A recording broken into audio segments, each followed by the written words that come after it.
So today I'm going to share with you how I actually got spanked in a real live real estate negotiation today while negotiating a deal.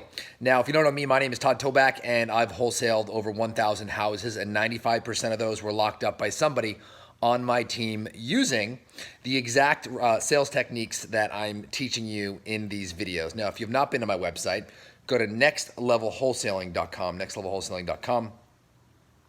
And there's an assessment that you can take if you have a real estate wholesaling business that's going to show you exactly where you are at, right? If you're hustling from deal to deal to deal, if you have unsteady income, if you feel like you're doing everything in your business and you want to start to extract yourself out of that and own a business, own an asset that throws off cash month after month after month, go to nextlevelwholesaling.com, take the assessment. It'll take you 2 minutes, and it's going to give you a lot of clarity on the very next thing that you need to do to start to extract yourself and create an asset for yourself.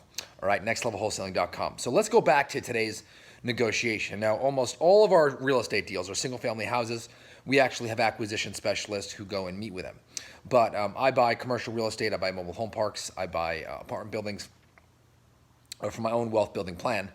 And I deal with those during the closing process. Now, right now, we've got this mobile home park deal. We're in due diligence. That means that we're doing our homework on the property. We've agreed to a price, and it is a good deal. It's not a great deal. It's not a home run, but it's a good deal. And we're buying this deal at right at like a 7.5 cap. And that means that if we paid all cash for the property, we would make about 7.5% on our money, right? Which is about market, right? But the great thing about this deal is that the rents are low on the property. Vacancy is almost non-existent. So we're going to go in there. We're going to raise the rents to where they should be. We're going to clean up a few things in the park. We're going to add a little tiny mobile library, right? It's a little box with some books that you put in there for the residents. And throughout the first 90 days, we're probably going to raise the value of the park $400,000 to $500,000 and create a cash flow of around $1,800 a month, right? Not including any kind of appreciation that may take place. That's why I love commercial real estate, though, is that you force appreciation by starting to just turn these little knobs, all right? So that's a whole other topic and a whole other video actually on commercial real estate. Long story short, during the due diligence process, we discovered there's some code violations against the property, right? Some of the homeowners' houses, they've added some ramps, they've added electrical to the sheds, a couple of window screens not there, and there's some upgrades that need to be made to the park. So I called the seller today, and I'm like, hey, I'm going to get a reduction in price because he didn't tell me about all this. And so I call him and I ask him for a reduction in price. Long story short, I didn't get it. Now, for someone who primes himself on negotiation and learning how to talk to sellers and really doing the biggest deals possible, this was really, really, really humbling for me. This guy's in his 70s, and man, he just took me to school today.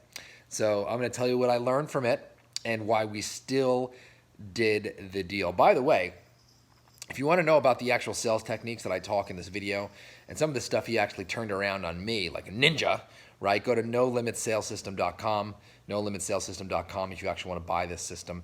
If you buy before Saturday, I believe I will actually critique a live seller call for you. So nolimitsalesystem.com. Link is below. So one of the things that I did not do, which I should have, is I called this guy kind of in a rush state, right? I wasn't all there mentally. I had a lot going on. I was distracted. My wife was asking me to take care of some household stuff. And I made the call when I wasn't fully prepared. And so one of my mentors, Derek Clark, who was actually one of my first sales mentors, I used to sell Viagra, working for Pfizer Pharmaceuticals. He said, before you go on a call, right, you spend all the time driving here and preparing, and sometimes you're waiting, and you don't want to go in without the proper mental state. And so I wasn't there, right? I was checked out, and I didn't do if this, then that. What if the seller doesn't, accept my first terms? What am I going to do? What am I going to say? So the first thing is I went in prepared. And so my recommendation to you is before you ever meet with a seller, before you get on the phone with a seller, you want to mentally prepare yourself, right? Spend 2 minutes reading the notes if you've talked before. And then and only then do you get on the phone with the seller. So make sure your head is in the right place. Okay. The second thing, though, that happened here was that the seller, okay, at least in his acting or his negotiation, pulled something that we call a stealth mismatch. All right. Stealth mismatch is something that we use to elicit the opposite response. So the biggest thing is that the seller, when I said, hey, listen, I'm going to need a reduction in price because of these code violations, he says to me, are you ready? He goes, instead of saying, no, please don't reduce the price, these code violations are no big deal. He said, hey, listen, it sounds like this deal is a little bit too tight for you, and I don't want you to lose money, right? So if the deal is too tight, it's okay. You can cancel, no problem. I'll give you your earnest money back. Whoa! Is this guy taking our sales course? This guy must be watching our No Limit Selling System, because this guy took it to me big time, right? And of course, I take a look at the deal. I've got $400,000 or $500,000 of future equity on the line. I've got cash flow on the line, and man, I capitulated, right? I said, hey, you know what? I'm going to do the deal, right? It was really, really, really impressive because he was just willing to walk away. And he said, now I happen to know that this seller happens to be particularly motivated, but he did a great job in the negotiation. He says, hey, listen, it's no big deal. You're not going to hurt my feelings if you don't buy the property, and that's okay. We'll still be friends. And he got me. He got me good. So how can you use this in your negotiation? Well, when you're meeting with a seller, and if the seller says, hey, listen, I want more for the property, instead of you saying, well, the property needs X, Y, and Z, and, I have to repair this and I have to repair that, tell the seller, hey, listen, I'd love to be able to pay you more. I'm not willing to do that, right? You might be better off just listing with a real estate agent and fixing it up yourself and getting top dollar. All right, that sounds like a great idea, right? When you do that, right, the seller actually, ironically, will do exactly what I had to do, and that was eat crow, right? And so the seller maybe, hopefully, right, if you're negotiating properly, will say, well, no, I don't really want to list with a real estate agent, right? I want an all-cash offer. I like you. Let's do business, and let's sign on the dotted line. Okay, now the other thing is that the seller specifically had a contingency plan. Now there's a book out there, I think it's called Getting to Yes, and it's a really, really, really, really good book. And he says, BATNA, right? BATNA, your best alternative to negotiated agreement. And what happened was, the seller says, hey, listen, I also have some other offers coming in. It's a little higher than yours, right? And, again, if you walk away, it's no big deal. Now, what I did, which was great, I said, hey, listen, it sounds like you've got a higher offer, right? Why not take that, right? I mean, obviously, I want a reduction in price, but you've got a higher offer. Why not take it?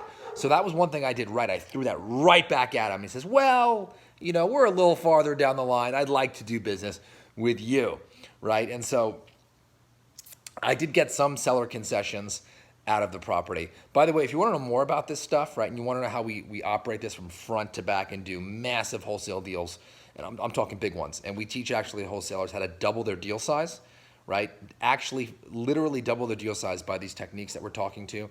Go to nolimitsalessystem.com. I actually think the link, the correct link, the direct link, if you don't want to go through like a whole webinar, is actually in the YouTube video below. So check that out. nolimitsalessystem.com, I think, is the long way. But, one of the things that I got him to do was agree to fix the code violations before we close. So I did save some face, right? And so, my techniques worked, but he was strong, right? He must have been educated, and he did a fantastic job. So you don't win them all, right? One of the things that I should have had, right, is I should have had 2 or 3 other parks lined up, and I was willing to walk away. With, but I wasn't willing to do that. And so I didn't have another, my pipeline wasn't necessarily full with mobile home parks. And so I did this deal, right? And so it's a good deal. The great thing about this one is pigs get fed, hogs get slaughtered. And so because I like the deal, even though I'm paying more than I want to, I'm still going to make a nice profit. And it's a good deal for everybody. Seller's going to win, I'm going to win, my property manager is going to win, my investor who is going in the deal with me is also going to win. So it's a great deal. So if you want to know more about extracting yourself out of your wholesaling business, go to nextlevelwholesaling.com. If you want to learn how to negotiate real estate, get big spreads, right? Do some of the stuff we're talking about here, right? Check out the link below in the YouTube description. Let me know what you think. Close some deals, and I will talk to you on the next video.